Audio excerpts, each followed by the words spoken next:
Michael Hudson is the founder of BitStocks, a London-based Bitcoin investment company that's been in business since 2014, long before Bitcoin SV was born. But today, BitStocks is only supporting Bitcoin SV and is committed to bringing what it calls Bitcoin to the masses through its trading app, Gravity. I talked to Michael about Bitcoin trading, Gravity, and his ideas about the kind of transformation that he sees Bitcoin bringing to the world. You're listening to CoinGeek Conversations with Charles Miller. So Michael, thank you very much for doing CoinGeek Conversations. Thank you for inviting me.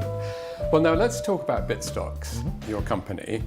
For people who haven't heard of it, I read on the website that its basic mission is to simplify the process of investing in Bitcoin. Tell me a bit more about how you do that.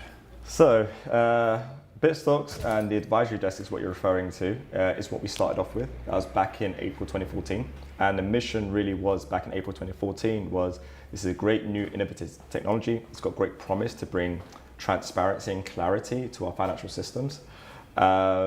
Let's spread awareness. Let's make people understand what the technology is. Let's help people understand the pre-existing financial system for what it is.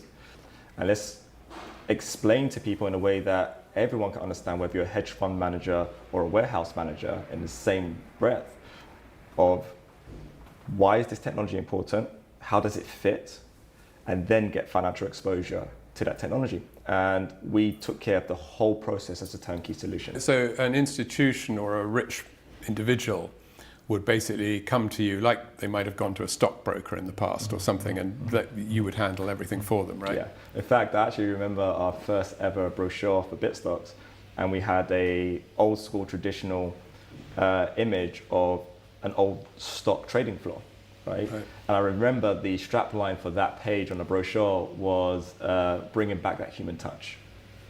And that is something that we felt at the time with so much confusion, and I think that the confusion has just climbed over the years. Yes, because in the old days, your sort of middle class stock investor would get their stockbroker on the phone and have a nice chat or go out to lunch and something. Absolutely, right? And especially when you have a new technology like Bitcoin, for me, I have a philosophy of I learn to teach and I teach to learn. So for me, if I feel like I've got knowledge on a subject matter, I can only test it by regurgitating it to other people. And if you have someone who, say, a 70-year-old individual, 6-year-old individual, which conventionally people wouldn't put into the box of being a Bitcoin investor, well, why can't that person be a Bitcoin investor? Well, maybe it's how you've articulated the subject of Bitcoin, that you can't get it on the back of, say, a Post-it stamp and say, okay, this is why this is important. And it's a great challenge for me as an individual to be able to learn how to articulate the message of Bitcoin to such a diverse client base and diverse group of individuals. And I feel like now that early initiation of our business model has helped me now communicate to a wider, broader audience, because everyone wants to get it. And I think everyone needs to be treated with an equal amount of respect of where their state of understanding is. And if we can't get over that hurdle of even explaining Bitcoin, then I think there'd just be a huge challenge of implementing Bitcoin at a much larger scale. I mean, we'll come to the more sort of mass market end of your business in a minute, but just before we leave the question of the original business model, these personal brokers, I mean, one thing that impressed me was that they only get compensated out of the profits, if there are profits, of their clients. Is that right? Yeah, absolutely. So there's no per annum management fee. It is a remuneration based on if I make you money, then I make money. So our pockets are aligned. And the inspiration for looking at business in that way really does come from what I feel is one of the most genius aspects of what Craig has done with Bitcoin. Craig, right. Is the mining model. I think the mining model is beautiful in a sense that it takes human beings' desire to profiteer, ultimately commoditizes greed and converts it into a security model, right? And that transcends age, color, creed, race, religious beliefs, the whole lot. Because whether you're in Afghanistan or whether you're in the UK or America, you're not going to set fire to your own wallet. And I found that not just interesting, I found that inspiring. And applying that to our model is definitely an inspiration that's stuck. with BitStocks. Right. So obviously in those early days you were working with what we now call BTC, the first version of Bitcoin. And now you're very much in the Bitcoin SV camp, right? Exclusively, or how does... Exclusively. Right. And it makes it a bit of a contentious subject matter because people ask me, why is my handle still BTC Hudson? And my number plates, I have ending with XBT representing Bitcoin. And to me, that just signifies where I came from, where this journey came from. I'm never going to change these things. Right. But yes, we are firmly Bitcoin SV. Why? Because Bitcoin SV is Bitcoin. And that's become such a term that gets thrown around by the SV community, and people brush it off as a result without thinking it doesn't come with any form of credence. But when you really understand not just the technological aspect, you really understand the core mission of what Bitcoin is, and how it can deliver, and how it can become something that is a irrefutable measure of truth for every interaction on the planet. From a technical aspect, take all the brands away. Only one of the 3 SHA-256 algorithms can fulfill that. And that right now is under the acronym of Bitcoin SV. But to play devil's advocate here, the emphasis in the community of Bitcoin SV isn't on buying the coin in order to accumulate because it's gone up in value. But as I understand it, that is still the service you offer to your customers in the way that you did right at the beginning. Is that right? Absolutely. So how do you reconcile the idea that actually what would probably be best to get BSV adopted in many different areas would be of just price stability, which wouldn't actually be the best for your clients? Absolutely. So we got a long way to go until we got price stability, right? And there's a whole wealth of opportunity leading up to way to price stability. But the most important aspect, if you trawl through, say, my social media, my posts, videos that I've posted out there, I've never been a guy that's been aggressively speaking about the price. Right? I can very confidently say that on camera, that people could go through all of my social media content. I've never been a pumper of price, ever. And the message that I've always put out there is technology, technology, technology. Build, build, build. Understand what it's here for. And what people are ultimately investing in is the infrastructure of ultimately the new world. That really is the true potential of where Bitcoin can go. So from an investment standpoint, absolutely, people need to get exposure, but understand why you need exposure. Otherwise it becomes a gamble, it becomes a punt. And this is what we had really 2017, 2018, early stages fueled with. And I had my Uber driver recommending me all of these different coins. Right? Well, but supposing this, recently there's been a massive increase in the price of Bitcoin SV. If I was on the phone to my my personal broker at BitStocks, take principle when it was right up, and I said, well, quick, we better sell this now, what would my broker be advising me? Well, principle, yes. So we have advised certain investors take principal out. You've got the opportunity to do that. What do you mean principal? So principal will be if you put £10,000 in the market, your portfolio is now worth £20,000. You pull your 10 out, now you're in risk-free. Right, I see. So taking out your risk, your cards on the table, or your chips off the table. So everything in this is profit, basically. Then you've got profit there.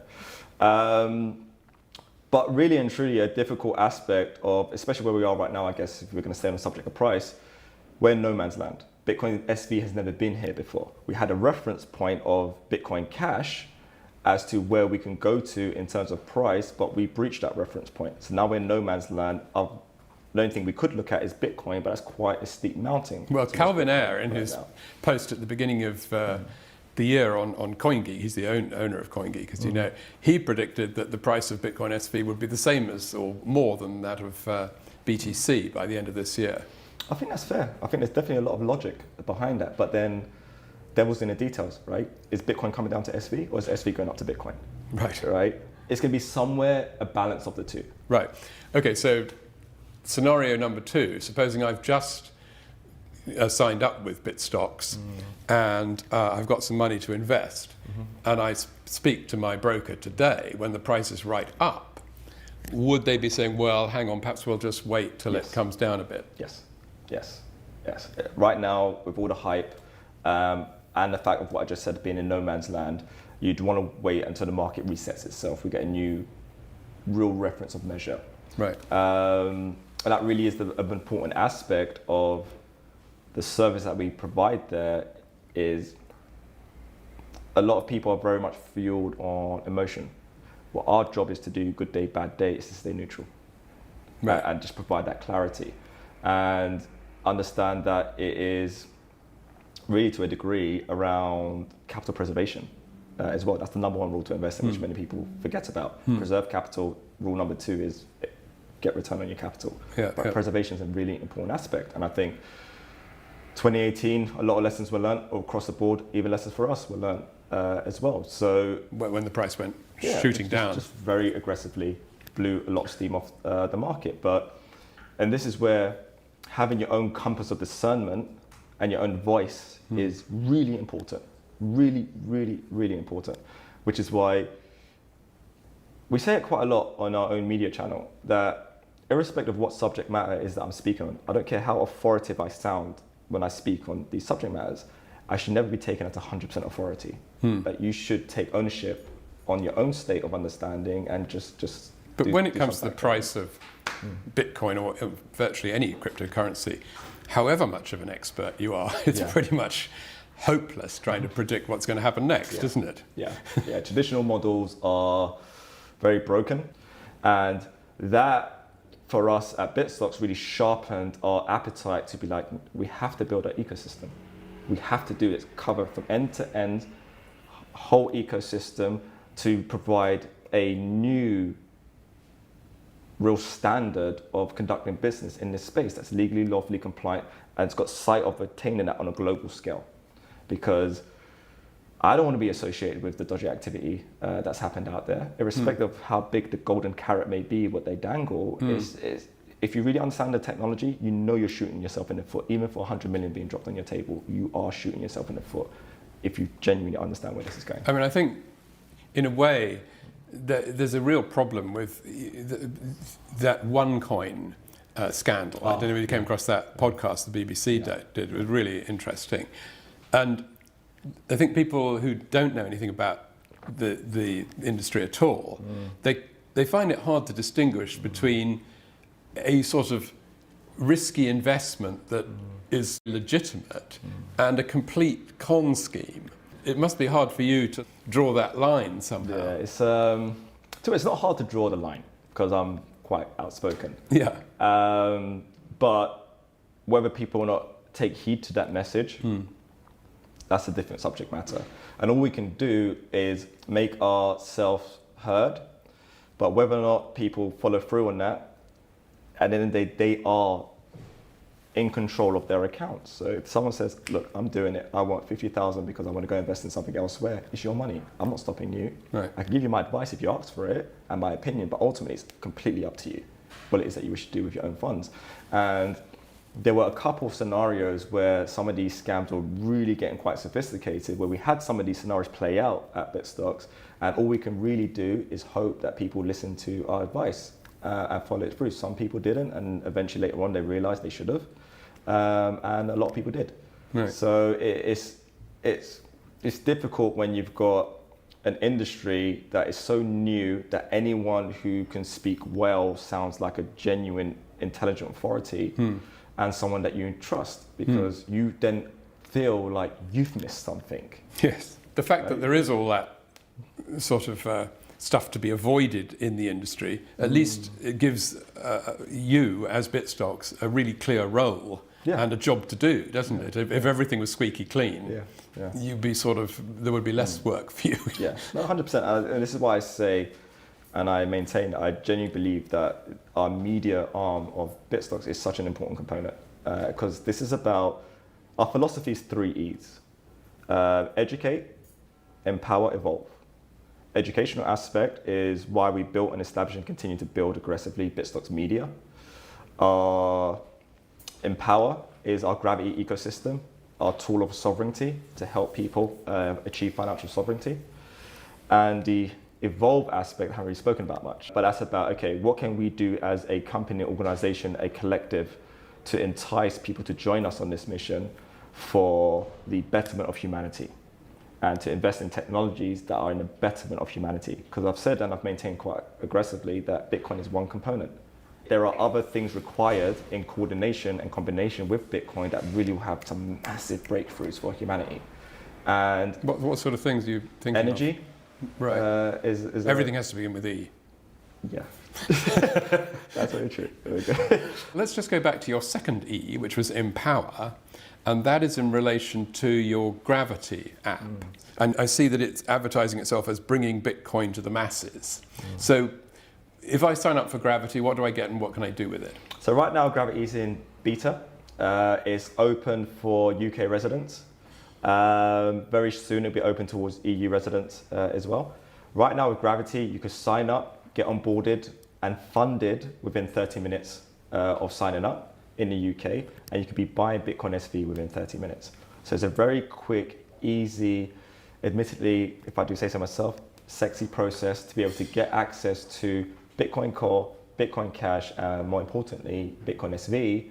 And I say more importantly because like the event that we just had in the last week, and people all of a sudden have a big interest in Where the price went shooting up. in Bitcoin SV. The reason why we included assets such as Bitcoin Core and Bitcoin Cash is we knew that people are eventually going to want access to flipping those coins into SV or even vice versa. They can do what it is that they like. But really and truly, we are a ecosystem and a banking ecosystem that will be growing that is a very aggressive Bitcoin SV ecosystem. So if I decide I want to put £1,000 into Bitcoin SV, I download the app. I presumably got to have a photograph and passport and all that normal sort of KY, know your customer stuff.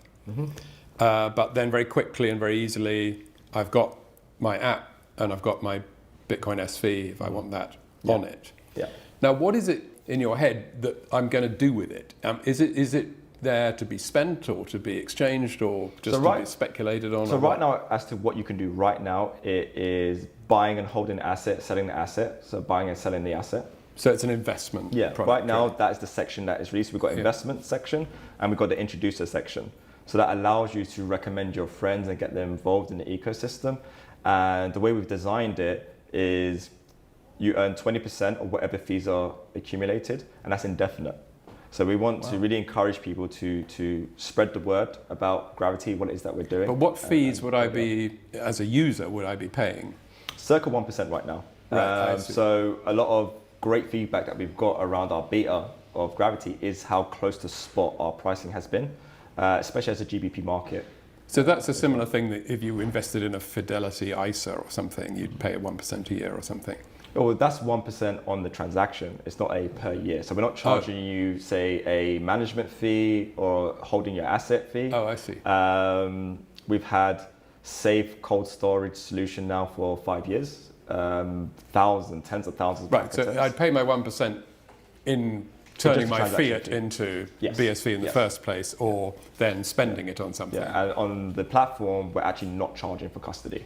There'll be a more sophisticated custody solution that we would be charging for, but the most basic, what we've been doing for 5 years successfully, securing coins, we don't actually charge for. So that comes with even the beta access of Gravity right now, buying and selling Bitcoin and holding your Bitcoin SV. And what would happen if I lost my phone?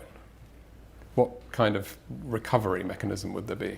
So if you lost your phone, it's just a traditional recovery mechanism. You send in an email, but what we're actually working on now is utilizing the exact same automated AML KYC onboarding process that got you your account in the first place as a way of unlocking your account if that said event did happen. Right. But BitStocks would help me with that. I'm not just sort of out on my own. Yeah, absolutely. Right. Absolutely. Okay. And just on that, I want to elaborate on that a little bit more. If I'm speaking as, say, a CEO within this space we call Bitcoin and cryptocurrencies, and I've got a global view of business that I want to build, the areas of concern for me were around support and compliance, because I want my users to have an amazing experience, and the pain points always are around support and compliance. So what we are looking at is really interesting technologies and innovative ways to break open the barriers of providing a great support service and getting as many people onboarded as possible. Do you see the future of BitStocks more as sort of the little guy using gravity, or your sort of multi-million pound account with the broker, the original model, or what's the balance Anyone between? and everyone. The original model was a great way for us as a business to start on humble beginnings and grow, which is why as a company we've still to this date haven't taken in any outside investment. We just had a really good model that was well incentivized and has allowed us to grow to where we are today. The ecosystem is definitely our agenda, and delivering gravity is definitely our agenda, and that was fueled by delivering it to the everyday individual. Even if you want to have £1 in circulation, I want to facilitate you. And that vision goes much broader than, say, your traditional Western client. This really segues into, well, how do we integrate with people in Africa? How do we integrate with people in Asia, South America? But not just from, I want to sell you some Bitcoin and I want you to utilize Bitcoin. Well, how do we empower them to be employed by what it is that we're doing? And how would that work? Well, there's an incredible amount of latent potential around. Like you've got people with disabilities, you've got people who are homeless, you've got people who are pulled an unfortunate card on geographical lottery.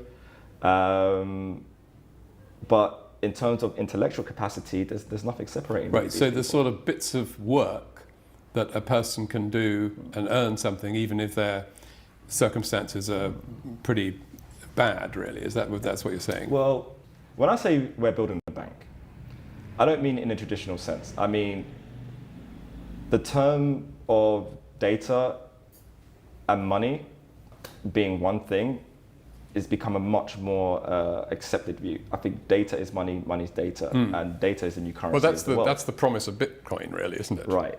So this is what my appeal is. Because with that being said, you look at how the world's been structured up until this point. Africa is a perfect example, say African Trade Union, and how much money gets funneled to France every single year. Okay, this stuff's happened, whatever. How do we move on from this? Well, if data is now becoming currency, and therefore every conscious mind on the planet is an oil field, how do you extract and allow people to extract from their oil field, which is their state of intellect, their state of understanding? And that's what interests me the most about what Bitcoin could potentially do. Now, if you have, say, virtual reality, right, that goes over so many borders, cuts down so many barriers. Someone who's homeless, for instance, why can't that person enroll themselves into the workplace if they wanted to, from a mental standpoint, wanted to get themselves back into the work environment? What prevents them? Well, I need to look presentable, I need to have an address. There's a variety of different things, okay? If you had a digital avatar and an environment that accepts a digital avatar, you reduce that barrier. Right, but these things don't require Bitcoin. They don't require Bitcoin. So They're a lot better with Bitcoin. are they? Yes. Or possibly just a lot more complicated with Bitcoin. It depends on your approach. Right. It depends on your approach. But but you are. I mean, without giving the secrets away, there's some stuff to come from Bitstocks that is in this general area of enabling people to educate, empower, evolve. Right. Because if our mission was predominantly an economic one, there's so many different decisions that we could have made to really increase our financial position. If our journey is what it is about delivering economic sovereignty for anyone involved within our ecosystem at a sustainable level, and a level which is legacy. I'm not building this to keep key man risk centralized around me. I'm building this to get it to a stage where I just gift it to the planet. And everyone has a responsibility, everyone has a role to play in this. And that's what kickstarts the economic engine is that we are building, is how we connect different concepts, different technologies beyond just Bitcoin together to act as one cohesive whole that makes it a human experience, something that doesn't need a huge nerdy educational barrier. But it just sounds like you're an entrepreneur with another idea for a business here. Is that right? Or? Yeah, I'm an entrepreneur with another idea. Yeah, absolutely. But it's not exactly an extension of what you're doing at the moment. It could be something completely new. Yeah. Yeah, well, and I think that's sort of criticism. And that's where Bitcoin comes in, because yes. Bitcoin allows you as an entrepreneur to think in a different way. It allows you to realize, oh, wait, that is possible. We can do this in an ethical way, which is the most important aspect, right? Because if Bitcoin's a beacon of light, great, that's one thing. But how long is it going to shine for? And what's going to prevent it from shining? And why didn't it shine before? Why hasn't it shone in 11 years? We've only had a dim light, which has allowed shadows, and then we've had orchestrated. It's flashed anyway. Right? Exactly. So I like the thing that you said, where you said Bitcoin is not about money, Bitcoin is memory. What did you mean by that? It's almost like a piece of poetry. So you went on to say it's a space memory model or a space-time model. Yeah. So, I mean, in the sense that stuff gets laid down on the blockchain immutably, I suppose. Okay. This is where I'm going to have a different, say, view than the conventional view. Okay, so you can't speak of space without time. You can't speak of time without space. Okay, so the universe is 99+% of space. We consider this to be empty in conventional science. My view is it's not empty. There's no such thing as empty space. Now, time is the recording of the movement of space. Two sides of the same coin. What is Bitcoin? So Bitcoin in terms of space is you've got a certain amount of information you can fit in a predetermined rate of time.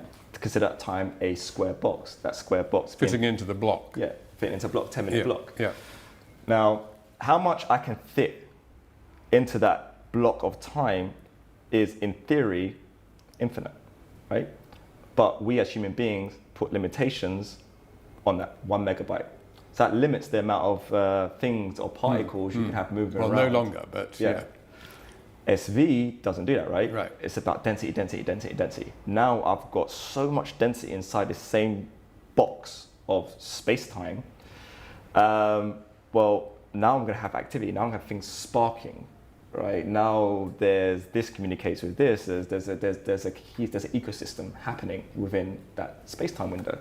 Well, you look at the science behind, say, star formations and a variety of different things, you see some commonalities.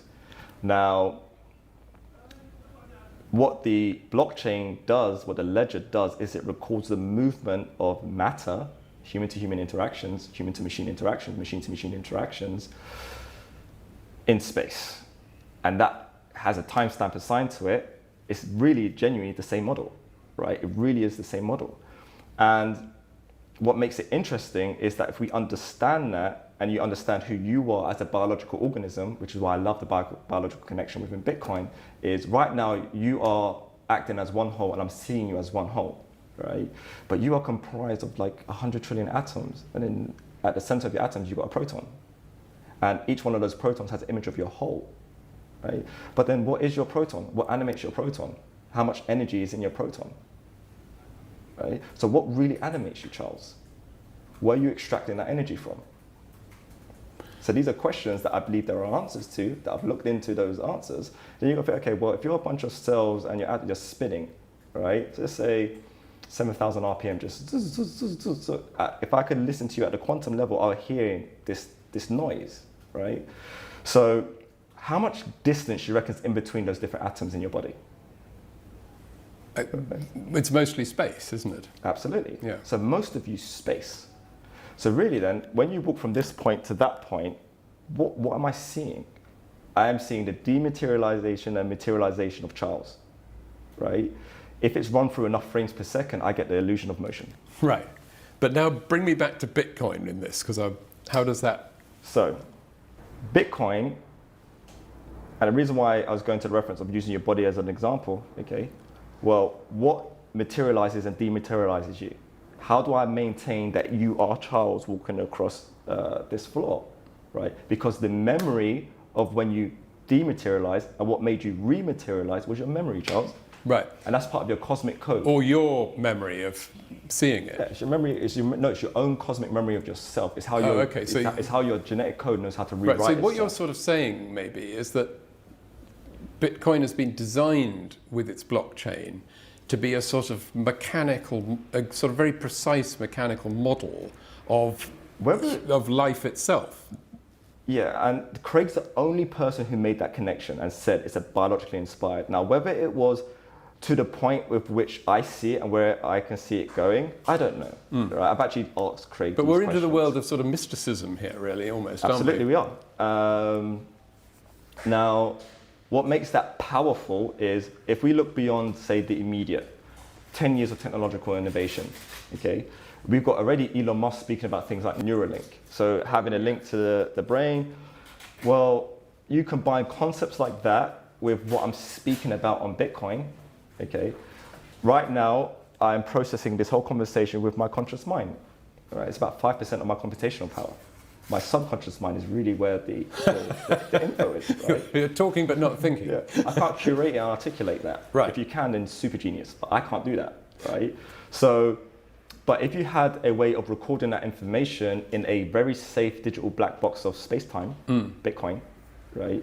And then you can utilize that information as part of your collective consciousness, not just the 5%, the Right. 5% is the 100%, right? So you're talking about a real sort of concrete, practical thing here, not just a lovely idea. Yeah, and I speak from a place of, a childlike wonder on many different subject matters, but I've very aggressively followed a lot of these thought processes through. And I know with great degree of confidence how viable these thought processes are. And I think people look at Hollywood movies always on the view that they got their inspiration from some form of dream. Well, maybe there's way more things that we don't know about that maybe inspired the studio that made this movie. Maybe they saw some stuff. And that's never really accepted as an acceptable view. And what makes me super excited about really a variety of different things that are happening on the planet right now is that we're at such an interesting point where a lot of these crazy technological ideas, concept, innovations are really breaking through the surface now.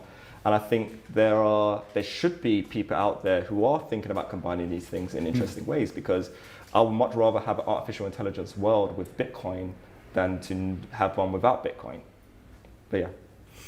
Well, that's absolutely amazing, Michael. Thank you so much. And I think that the debate here will be whether your ideas are part of economics, whether they're a sort of a work of art, or whether they're part of science, Or batshit crazy. or a bit of both. but it's been really fascinating. So thank you so It's always much. a pleasure, Charles. Thank you very much. Cheers. Thanks very much to Michael Hudson. And the latest from BitStocks is that the rollout of Gravity from the UK to the rest of the world begins with its availability in Europe from the 1st of April. If you've enjoyed this podcast, we'd be very grateful if you'd leave some positive comments, whether you're watching or listening, as this helps us reach more people in future. Until next week, goodbye for now.